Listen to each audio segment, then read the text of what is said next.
Lectura del Santo Evangelio según San Mateo, capítulo 7, versículos del 15 al 20. En aquel tiempo dijo Jesús a sus discípulos: Cuidado con los profetas falsos. Se acercan con piel de oveja, pero por dentro son lobos rapaces. Por sus frutos los conocerán.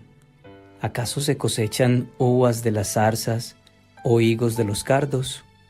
Así, todo árbol sano da frutos buenos, pero el árbol dañado da frutos malos. Un árbol sano no puede dar frutos malos, ni un árbol dañado dar frutos buenos. El árbol que no da fruto bueno se tala y se echa al fuego. Es decir, que por sus frutos los conocerán. Palabra del Señor. Gloria a ti, Señor Jesús. ¿Creemos que todo lo que mencione a Dios o a Jesús es bueno? Dice la aclamación de hoy que quien permanece en Jesús, ese dará fruto. Y nos advierte el Señor hoy en el Evangelio que tengamos cuidado con los falsos profetas, esos lobos que se disfrazan de oveja. También nos da la clave para descubrir al lobo a través de sus frutos. Jesús nos dice que si permanecemos en Él, daremos fruto. Lo que quiere decir que si una persona habla de Dios, eso no significa necesariamente que eso sea garantía de que esta persona dé buenos frutos. Los frutos dependen de que tanto permanecemos con el Señor y cómo esta relación se refleja en el exterior. Hoy el Señor nos da algunos criterios de discernimiento para no caer en las garras del lobo. Vamos a ahondar en 3 aspectos al respecto. Primero, cuidado con los lobos disfrazados de oveja. Segundo, por sus frutos los conocerán. Y tercero, cómo te reconocen por tus frutos. Vamos con el primer punto. Primero, cuidado con los lobos disfrazados de ovejas. Cuídense de esos mentirosos que pretenden hablar de parte de Dios. Vienen a ustedes disfrazados de ovejas, pero por dentro son lobos feroces, nos dice hoy el Señor en su Evangelio. Las características principales del lobo es que, siendo consciente o no, sus intenciones giran alrededor de intereses personales y su relación con Dios es superficial o errónea o nula. Vamos a hablar de 3 tipos de lobos que están al acecho: los lobos dentro de nosotros mismos, los lobos dentro de la iglesia y los lobos por fuera de la iglesia. El lobo dentro de nosotros mismos tiene que ver con esa inclinación al pecado que vive dentro de nosotros, que a veces nos hace justificar las decisiones equivocadas que nos alejan de Dios o nos vuelven antitestimonio de la fe. Por ejemplo, cuando decimos que no vamos a la Eucaristía porque estamos con la familia. Los lobos dentro de la iglesia, como líderes y la misma comunidad, son aquellos que llevan al pueblo temas como divisiones y alejamiento de la Iglesia Católica, pensamientos progresistas que van en contra de la fe, incoherencias que llevan una doble vida, es decir, se predica una cosa y se es otra. Pablo, en la carta a los Romanos, capítulo 16, versículo 17 al 18, nos dice lo siguiente: Hermanos, les ruego que se fijen en los que causan divisiones y ponen tropiezos en contra de la enseñanza que ustedes recibieron. Apártense de ellos porque no sirven a Cristo, nuestro Señor, sino a sus propios apetitos, y con sus palabras suaves y agradables engañan el corazón de la gente sencilla. El tercer tipo de lobos, por fuera de la iglesia, tiene que ver principalmente con influencias de amigos, familia, movimientos y religiones que supuestamente hablan en nombre de Dios, pero se han alejado de la iglesia, queriéndola eliminar o invalidar, cambiando lo que Dios realmente es y negando la divinidad de Jesús y la existencia de la Virgen María, también justificando temas como el aborto, el feminismo y poniendo al hombre como si él mismo fuera Dios.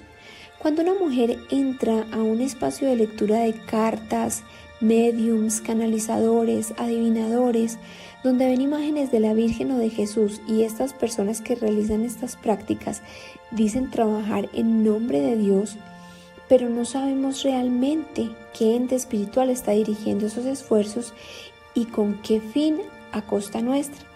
Por eso es muy importante para los católicos conocer realmente qué es lo que pide Dios de nosotros en nuestra fe, puesto que si no lo sabemos, vamos a ser presa fácil de estos movimientos que no parecen con malas intenciones, pero que pueden causar más daño del que pensamos. Era una mujer separada hacía 2 años, vivía con su hijo de 9. Asistía a misa los domingos y en semana trabajaba todo el día. En la noche ayudaba a su hijo con las tareas y los fines de semana trataba de pasar tiempo con su mamá. Se sentía cansada y a veces se sentía mal con ella misma por el fracaso de su matrimonio. En el fondo se culpaba a sí misma y a veces culpaba a su ex esposo. Cierto día, una amiga de la oficina la invita a unas clases de meditación. Le dice que esto le ayudaría mucho a mejorar su estado de ánimo. Su fe era por tradición. Ella no tenía conocimiento que estos tipos de prácticas hacen parte de la nueva era y que al final terminan haciéndonos negar a Jesús o nos dan una imagen distorsionada de Él. Paula accedió. Se sentía bien temporalmente, pero poco a poco se fue involucrando más, puesto que le recomendaban más y más cursos, y empezó a aceptar la idea de que ella fue víctima de su esposo y también de sus padres, y que ahora le correspondía pensar en su felicidad. Empezó a alejarse de la fe católica. Le gustó el mensaje de encontrar la paz, la prosperidad y el amor sin mayor esfuerzo. Le gustó pensar que Dios está al servicio de ella y de pedir todo lo que ella quiera. Todo esto la tenía cautivada. Un día empezó otro curso que cambiaría su vida. Allí se suponía que ese curso había sido diseñado por el mismo Jesús, que supuestamente le habló a la mujer que lo escribió. De hecho, en un principio hablaba mucho de la Biblia, lo que cautivó a Paula, puesto que ella era católica y creía en Dios. En la mitad del curso se le dijo que María había tenido 2 hijos y que Jesús era el hijo rebelde. En ese momento sintió que algo no le cuadraba. Aunque el curso le costó mucho dinero, decidió dejarlo iniciado.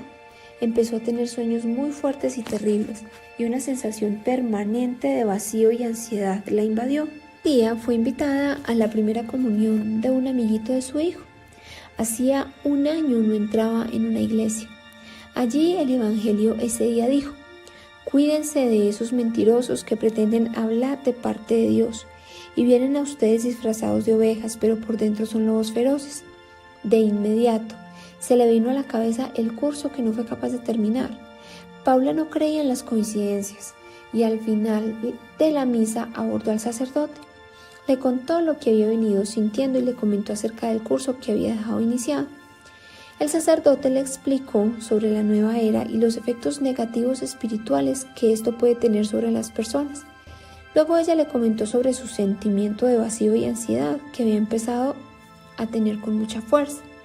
Hablaron bastante rato sobre el tema y el padre concluyó diciéndole lo siguiente: hay mucho lobo afuera que se presenta vestido de oveja.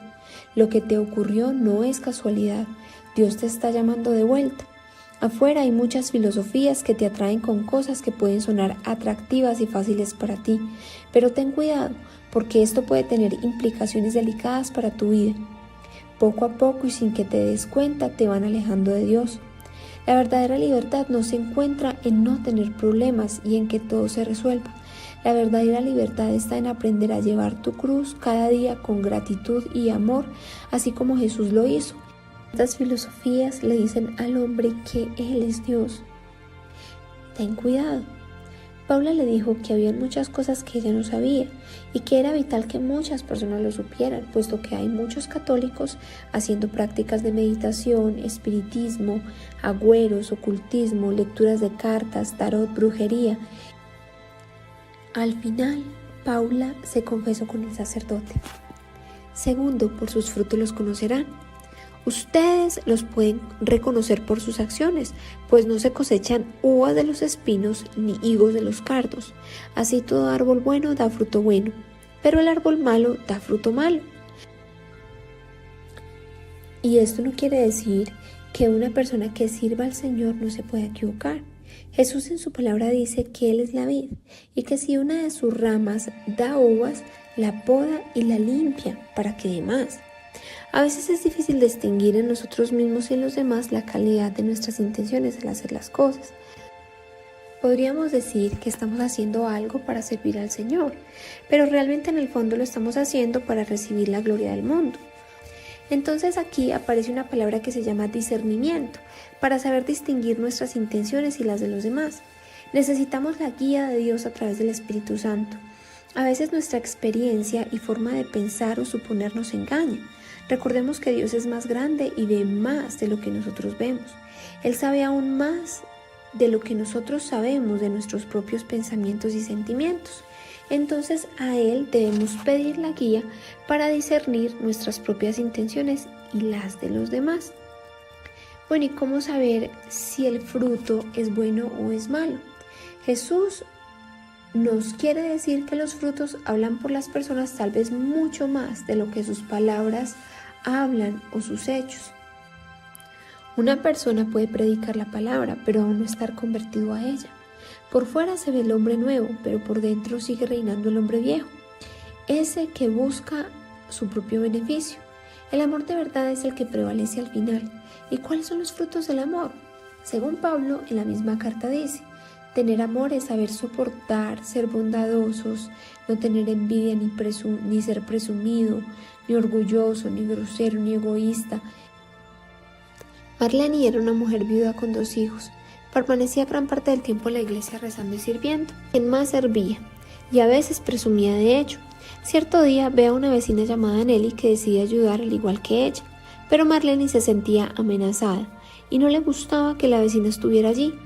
De hecho, sintió que estaba siendo muy activa, mucho más que ella. Empezó a sentir envidia. También a veces le enviaba comentarios sarcásticos para reprocharle o verle defectos a todo lo que hacía. Y empezó a hablar mal de Nelly junto con otras señoras que también servían en la iglesia. Pero lo que más enojo y disgusto le causó a Mary fue la actitud de Nelly. Nunca le respondía mal por mucho que se le viera el enojo. Por su parte, ella no entendía el comportamiento de Marlene. Sin embargo, oraba cada noche y le pedía a Dios y a la Virgen por ella. También en su palabra le pedía a Dios que le ayudara a ella misma a responder como Jesús le había enseñado a responder a sus enemigos. 0. ¿Cómo te reconocen por tus frutos? De modo que ustedes lo reconocerán por sus acciones. ¿Qué tanto reflejamos el amor de Dios en casa, en el trabajo, en el negocio, con nuestra familia extendida, con nuestros amigos y vecinos? No se trata de ser hipócrita. Cuando nos conectamos con el amor mismo a través de la oración genuina, la lectura de su palabra, la alabanza, la Eucaristía y la caridad, Dios nos va llenando de su amor. Jesús nos dio un ejemplo en la cruz. Hizo un sacrificio por amor. Y hoy en día parece un escándalo decir que te sacrificas por amor. Los padres de familia sacrifican mucho por amor y el sacrificio pareciera que nos aumentara más el amor, porque lo damos todo, así como Jesús lo dio en la cruz. Y el sacrificio llega al extremo cuando das no solo sin esperar a cambio, sino sin ser retribuido. Preguntémonos entonces, ¿cómo son nuestros frutos en casa? ¿Mostramos amor, gozo, paciencia, humildad, bondad, amabilidad, paz y dominio propio? Podríamos pensar que nos falta mucho, pero es esta una oportunidad de pedirle al Señor que nos permita estar realmente unidos a Él para mostrar su gloria a través de nuestro propio testimonio. Todo árbol que no da buen fruto se corta y se echa al fuego, dice la última parte del Evangelio de hoy. Y no podemos pasar esto por alto, porque lo último que dice en su palabra, Él lo ha repetido en varios pasajes de la Biblia. Él habla de cortar, separar o echar al fuego a quienes no den fruto. ¿Y qué significa esto? Hay un enemigo al acecho que no podremos decir que no existe y que le interesa mantenernos distraídos y ensimismados para no dar esos frutos que el Señor nos pide. Sandra pensaba que no se podía equivocar nunca, pues su familia cada rato le recriminaba: usted no es pues muy católica y ese mal genio que tiene. Hasta ella misma lo pensaba. En su mente empezó a pedirle al Señor tener una mejor actitud frente a su familia. Entonces cada día fue intencional en oración, pidiendo por esa intención. También a veces reemplazaba una comida por pan y agua para hacer ayuno. Leía la Biblia, la palabra y oraba. Notaba que cada día que pasaba tenía que hacer menos esfuerzo para ver a su familia con amor. Era más paciente. Mostraba más fácil a todos paciencia, alegría, paz, humildad y dominio propio. Oración. Amado Padre, Hoy te damos gracias por tu palabra, a través de la cual nos enseñas a discernir nuestras intenciones y las de las demás personas. Enséñanos, Señor Jesús, a permanecer en ti. Danos, amado Padre, la capacidad de discernir lo que el mundo nos quiere mostrar y saber con claridad si es tu voluntad o no. Como bien lo dice David, ayúdanos a ir por el camino eterno.